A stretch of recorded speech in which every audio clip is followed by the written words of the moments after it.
Greetings everyone, it's Mike Schutte with Horse Racing Nation. I'm kind of lamenting that this great summer of racing is coming to a close. People are going back to school, and if you are, good luck to you. But it's not over yet. Great action-packed, stakes-filled racing weekend ahead of us here. Certainly the spotlight goes to Saratoga on Saturday, the running of the Travers. This one's going to be a good one in a year where any three-year-old can win any race. I think Coyle's my choice in this one. I think that horse is the now horse. We'll see. Certainly with earthquakes, we've got the hurricane coming. If you see frogs or locusts, I'd run like hell. But the good news is, it looks like all of the rain, at least for Saratoga Springs, won't happen until Sunday. So fast, dry, fair track, may the best three-year-old win. I'm heading back out to the West Coast to cover the Pacific Classic. This one also shapes up to be a very good, intriguing betting race, as well as implications for the Breeders' Cup. Now, I'm kind of disappointed that Blind Luck, the filly running against the boys, not going to happen, but I have to give a big kudos to Jerry Hollendorfer for thinking about that horse's future, thinking about the Breeders' Cup Ladies Classic. Why throw her to the Lions and knock her out potentially? So, good move there, even though I would have liked to have seen her take on the boys, because I thought she had a pretty good chance in this race. We also lose Bourbon Bay, which was one of my top long shot picks underneath, but we're down to a field of 10 horses, a very competitive field of horses. And listen to some of these payouts. Over the past 10 years, the Exacta has paid over $200 on average, the Trifecta coming in at over $1,800, and wow, the Superfecta, $13,000 plus. So this is definitely a race worth super screening, and that's exactly what we did. We went back and we took a look at the last 10 runnings of the Pacific Classic, and we wanted to understand what criteria separates the winners from the losers. What criteria also helps us understand which of the low-priced horses are going to be vulnerable, and which of the long-shot priced horses have a great opportunity to hit the top 4 slots. And after conducting that comprehensive study, we came up with some very intriguing screening criteria, and I want to share a few of them here with you today. And then also, if you want to learn more and check out the other 5 important criteria, go to www.superscreener.com for all the rest of the analysis, our selections for this race, as well as recommended wagering strategies. So here we go. Some of the more interesting findings in this study. Number 1, shippers actually do pretty poorly in this race. There have been 18 shippers in the last 10 years. Only 1 has won this race.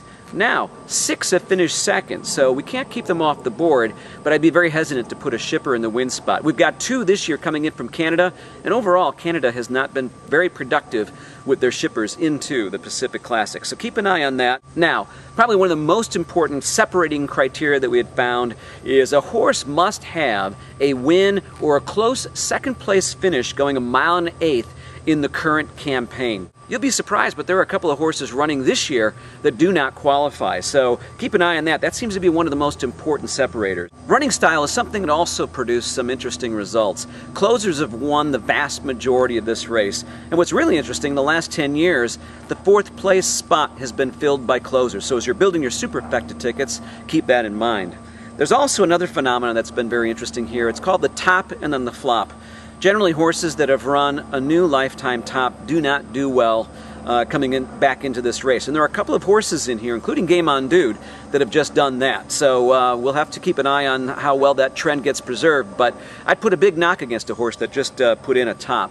Also, another one here is that you want kind of a fresh horse, a horse that is either coming off of a layoff or more ideally coming off a layoff maybe 1, 2, 3rd, 4th back. But any horse that's run 5, 6, 7 campaigns uninterrupted without at least a 45-day break, you really got to discount those horses. You can't come into this race typically stretching out in distance, running against some of the best and expect to put in your best performance after a tough campaign. So again, few horses in this field do not qualify in that. They've had some long campaigns and may not be at their best come Sunday. Now, for more information on the other 5 intriguing screening criteria, go to www.superscreener.com. This will help you separate the winners from the losers. We've also provided recommended wagering strategies and recommended tickets for various budget levels. It can't miss. Just go there, sign up, and get your free copy. For me, Acclamation is your pace leader here, going to be pressed by Don Cavallo and that interesting horse, Game On Dude. We're going to be posting a pretty good fractions here, but no matter what the fractions are in this race, closers still do well. If they run it slow or run it fast up front, closers still seem to have the advantage. With that, and based on some of the Super Screener results, I'm making Setsuko at 8-1 my top pick in here blew away every other horse in this field based on the Super Screener criteria. And then I'm making my value play Geronimo at 12-1. Horse is rounding up into what I believe is going to be a very, very top effort, even though he did not meet all of the Super Screening criteria. So for my wagering selections, check out www.superscreener.com. Pick up your copy today. I wish you the best of luck in what's going to be an absolutely fascinating weekend. Lots of Breeders' Cup implications. So until we meet again next weekend, where I'll be at Saratoga, I'm bidding you to go fast and win.